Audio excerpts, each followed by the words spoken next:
Neste domingo de Páscoa nós estamos diante de uma palavra bastante interessante para nos ajudar também a compreender cada dia mais o nosso caminho de fé. Nós sabemos que esse é o grande desafio para nós cristãos, é quando a gente se deixa ser encontrado pela palavra de Deus com um pouquinho mais de calma, não naquela pressa de todos os dias, a fim de que a gente possa extrair dessa palavra o alimento, a seiva necessária para continuar fortalecendo o nosso caminho de fé. E eu começo exatamente com essa expressão de Pedro, que é muito bonita e ao mesmo tempo desafiadora para nós. Aproximai-vos do Senhor. Portanto, a primeira condição é essa: aproximai-vos do Senhor. E esse Senhor que Jesus vai dizer no Evangelho: não se perturbe o vosso coração. Então, uma primeira experiência que nós podemos fazer em Deus é essa. É uma experiência de proximidade. Com Deus, a experiência do fato isolado, ele não funciona. Episódico, assim podemos dizer. Me encontrei com Deus e pronto. Não. Com Deus não funciona esse tipo de relacionamento. Com Deus funciona um relacionamento de permanência. É preciso permanecer em Deus, para que a gente escute dele: não se perturbe o vosso coração. Mas Pedro propõe algo mais interessante para nós. Do mesmo modo, sejamos nós também pedras vivas. Formemos um edifício espiritual, um sacerdócio santo, algo que seja agradável a Deus. Olha o desafio que ele nos propõe. Formemos um edifício espiritual, pedras vivas.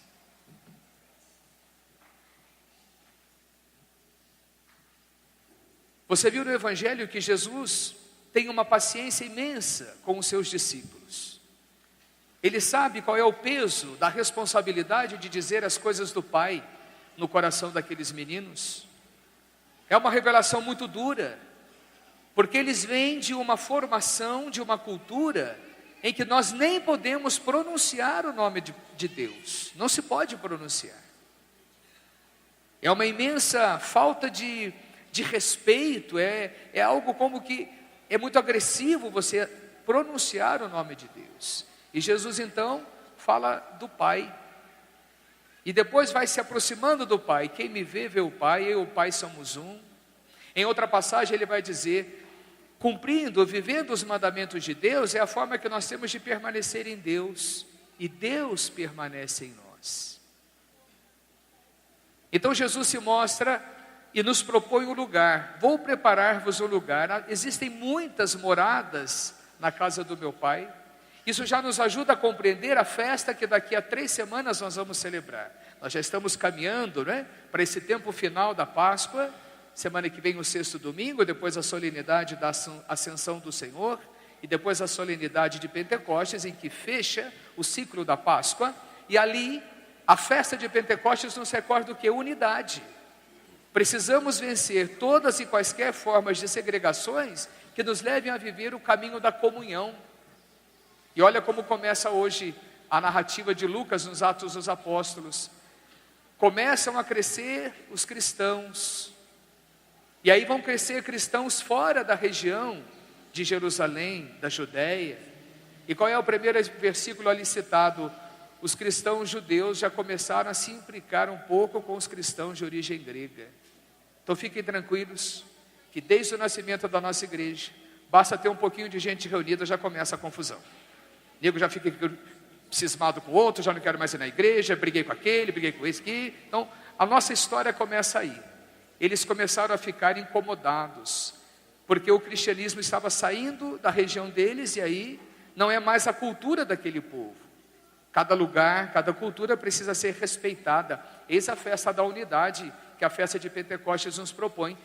E o discípulo está ali, o apóstolo está ali, ajudando aquelas pessoas a compreender qual é a necessidade de sermos comunidade.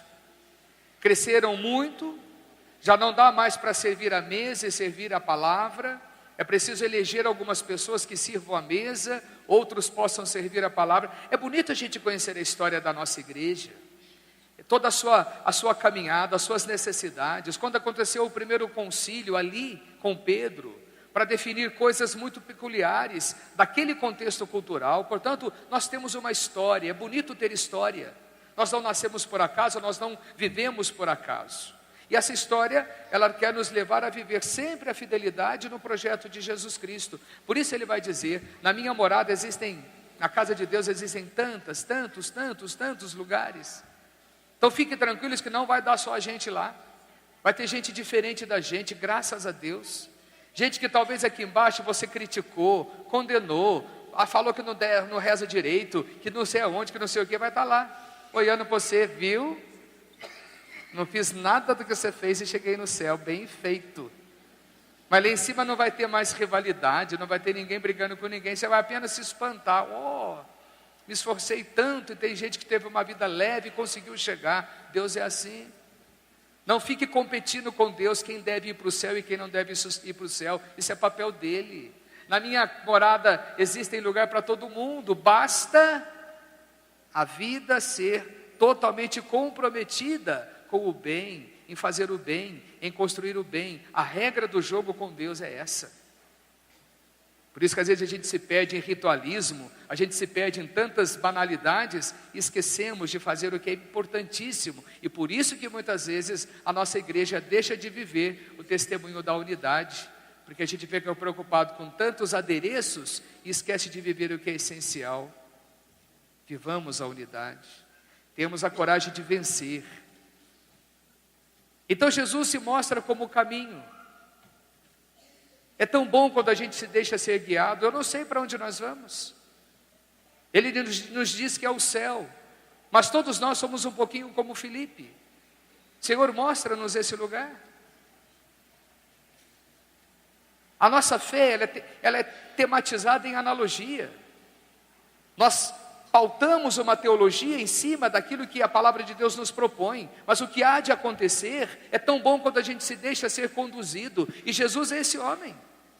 Ser conduzido por ele é isso, é abandonar-se plenamente e não ficar disputando com ele o cargo de divino. Dele é o Deus, ele é o condutor, nós queremos ir com ele, nós sabemos o que temos que fazer. Jesus não quer ficar carregando mala sem alça, nós queremos caminhar com ele, mas é preciso estar atento à sua palavra.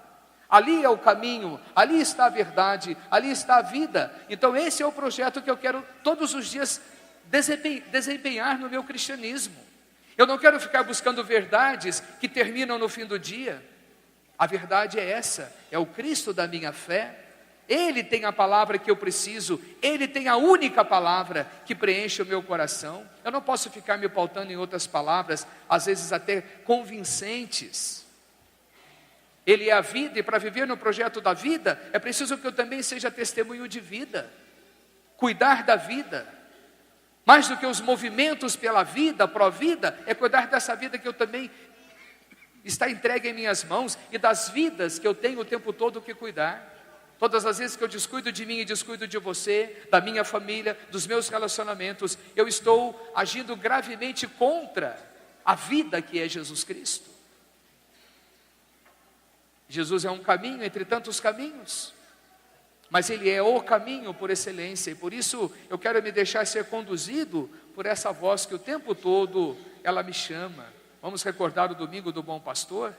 Ele se apresenta como pastor, o pastor que fala e as ovelhas que escutam a sua voz e não ficam perdendo tempo em escutar outras vozes. Então essa palavra nos edifica, meus irmãos e irmãs, a sermos também corajosos em construirmos essa nova comunidade dos eleitos de Deus, que somos nós, pela força do nosso batismo. Isso é tão bonito, mas acima de tudo, ter a coragem, a ousadia de nos desafiarmos nessa palavra de Pedro. Do mesmo modo, também vós, como pedras vivas, um edifício santificado espiritual, um sacerdócio santo, a fim de oferecer de sacrifícios agradáveis a Deus. A mesma pedra que se torna pedra angular, a pedra rejeitada pelos construtores, ela também se torna, isso é interessante o que o texto vai dizer, a igreja pode ser pedra de tropeço para aqueles que não creem. Porque para quem não crê, tudo que está dentro da igreja é complicado. Todo mundo que cria barraco dentro da igreja é porque não crê na igreja. E aí sai. Não sai porque a igreja não funciona, a igreja não responde às minhas necessidades. É porque eu não creio na igreja. Não sei professar o que diz, creio na igreja una, santa, católica e apostólica, aquilo que professo no meu batismo. Creio na igreja que é a comunidade de irmãos e irmãs, mas que nesta comunidade a crença maior tem que ser Jesus Cristo. Porque o tempo todo onde existem pessoas humanas, pode existir as nossas fragilidades. Dá uma olhada para você, por exemplo. Então não fique querendo ver a fragilidade do outro, se eu sei quais são as minhas. Olha a fragilidade da tua casa, da tua família, do teu trabalho, dos teus relacionamentos. E por que os seres humanos que estão dentro da igreja não seriam diferentes? Jesus não fundou a igreja para anjinho. Jesus fundou a igreja para aqueles que mais necessitam. Ele vai dizer isso. É preciso sair e buscar nas encruzilhadas aqueles que virão para a ceia do Senhor, e nem sempre virão os melhorzinhos. Então não cabe a mim selecionar quem é digno e merecedor da graça de Deus. O que cabe a mim é tentar facilitar o caminho de Deus na vida das pessoas. Isso não é fácil. Isso não é fácil dentro de uma igreja, às vezes até pesada, como estrutura, quando a gente quer tentar facilitar pela força da fé, o caminho de fé dos nossos irmãos e irmãs. Então, meus irmãos e irmãs, deixemos-nos desafiar por essa palavra neste domingo de Páscoa. O Cristo que é o caminho, a verdade e a vida, se apresenta a nós. Mas Ele começa dizendo, não se perturbe o vosso coração.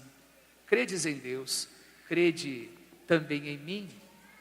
Eu, o Senhor, quero aliviar o teu fardo, conduzir o teu caminho, indicar o seu lugar nesta grande morada, onde muitos estarão ali. Mas é preciso crer. Não se perturbe.